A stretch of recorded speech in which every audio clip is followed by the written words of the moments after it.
Bitcoin is broken down from this double top formation pattern, as you can see on the screen, and you can see that we've broken down from this rising wedge also with the measured move in and around the 77 to 74k mark. Now you may be wondering, have we actually topped out for the cycle or not? What's happening? You can see that the fear and greed index has actually come back from greed in towards fear now, and a lot of people are actually confused. A lot of people don't know what's going to be happening next. So that's exactly what I'm going to be covering in today's video. I have a lot of charts and a lot of data points prepared, and we're also going to be looking at Ethereum too. We're going to be covering the relevant levels and the relevant scenarios for Ethereum, so make sure to be staying tuned. And yeah, let's not waste any time. Let's get straight away into this banger. Bow. So as you can see, if you look on a daily time frame, Bitcoin's actually broken down from this double top formation pattern. We retested it and we confirmed the daily close below this neckline over there. So this is looking very, very bad for the Bitcoin price in the short term. So to calculate the measured move, you take it from the neckline to the top of the double top over there, and then you actually take it to the point of the breakdown, and you can see that this lines up all the way down at the 101.7k mark, which is just around 102k level. And this is an interesting level to be watching since we have some level of demand over here. So if we actually come down in towards this level, it is interesting because we can get a bounce from this level. Bitcoin can actually come in towards this level, and then we could see a retracement. But more importantly, we can see that we're breaking down from this rising wedge with a pattern that actually has a potential measured move at that 77k mark. So this is a very, very concerning price target since it's very, very low for the Bitcoin price, and a lot of people are thinking that a Bitcoin bull market will be over if we get to that price.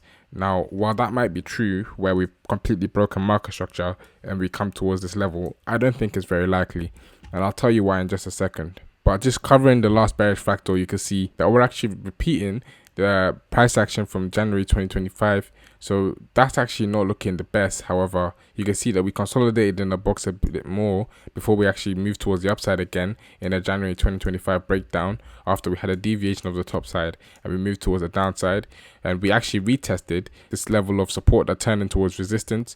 And you can see that's exactly what I was talking about. I said we need to confirm at least 3 daily candles in and around that 112k mark and confirm this as support before we actually get bullish. And we didn't actually confirm it inside the box. We turned it in towards resistance like we did in January 2025, and we actually had a rejection towards the downside. So it is likely that if we can consolidate here, we may attempt it one more time, and that's where we're going to be seeing that massive move towards the upside now. So we need to be seeing if that's going to be possible in the next few charts. But we can see over here that Bitcoin's actually holding some diagonal support here. So we're in this channel right now where I support. So it's likely that we could get a little bit of a bounce here. And if we can consolidate and actually break out of this pattern, then it's likely we reclaim that level that we were talking about in this box. And then that's where we can actually see a move towards the upside. So the first big reason why I'm thinking that we're going to be seeing a move towards the upside now is the fact that we have liquidity above us, and the majority actually resides from 113k all the way to 120k. So this is a massive pocket of liquidity that Bitcoin has formed after we've got downside liquidity, and we all know that Bitcoin always moves towards the majority of the liquidity. So this is the next step for Bitcoin. It's going to be starting to move towards that target over there. And now, of course, we need to look at the seasonality also. So we can look at 2023 and 2024 as examples, and you can see that in August, we actually started to move towards the downside for both years. And then after that, we had a reversal in towards September. So it is likely that we could close this month red, and maybe the start of September starts off red.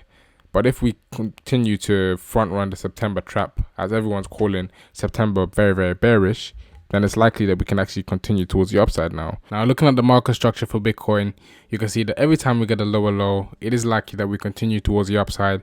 So this is another reason why we could see moves towards the upside again. And of course, we're following the global liquidity, as the global liquidity is indicating that we have a choppy period, but we still grind higher.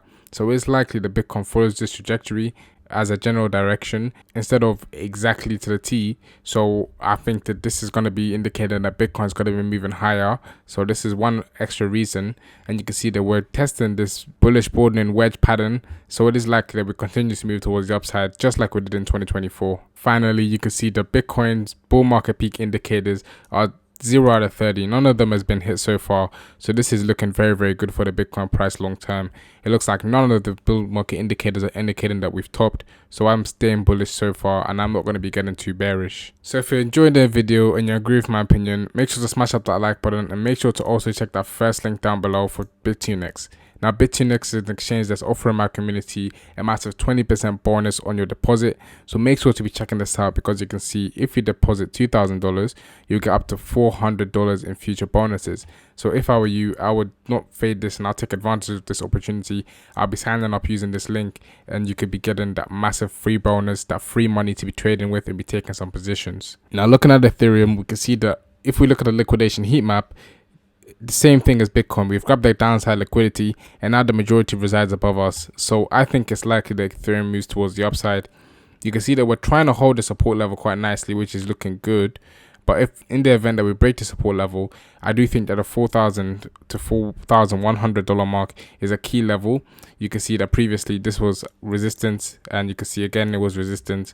So the next time we test it, because we already tested it and it actually proved to be valid support, so I think the next time we test it again, that 4.1k mark for Ethereum will be massive support. But in the event that we hold this level, I do think that it's likely we continue towards the upside now to grab that upside liquidity. We can see on the higher time frames that we've actually rejected from our all-time high and put in a new all-time high. So it is very, very likely that Ethereum can consolidate here, potentially, if we don't see that massive move just yet. And then that's why we're going to be seeing a move towards the upside in towards Q4. But if we scale down in towards the daily time frame, you can already see this consolidation actually happening. So this consolidation I've been talking about below the all-time high in 2021 is already happening right now.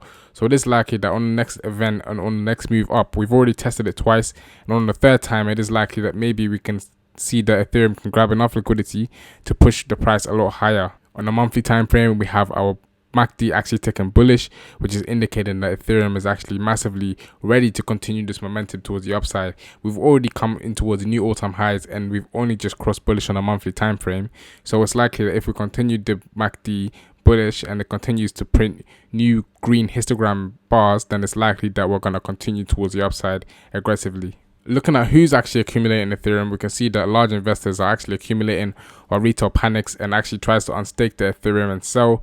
So I think that this is a massive trap, and you should not be getting too worried, since the institutions are actually loading up on a lot of Ethereum and they're not letting go of their Ethereum right now. They're actually buying Ethereum, which is a massive telling sign. We have our Bitcoin dominance actually declining, and we can see that Ethereum is just hovering about its all-time highs. So it does look like it's likely that Ethereum can continue towards the upside and put in a new all-time high and continue to see the Bitcoin dominance decline whilst that happens, since money is going to be flowing from Bitcoin in towards Ethereum. So that's going to be very, very telling, and I think that this is a massive sign why we may see a higher Ethereum price. So in summary, I do think that this dump is a massive trap. It is likely that in the month of September, we're going to be seeing higher prices. But yeah, that'll be it from me for today's video. Make sure to be smashing up that like button, and I'll see you guys in the next one. Have a blessed rest of your day. Make sure to be following me on X. Peace, guys. See ya. Bye-bye.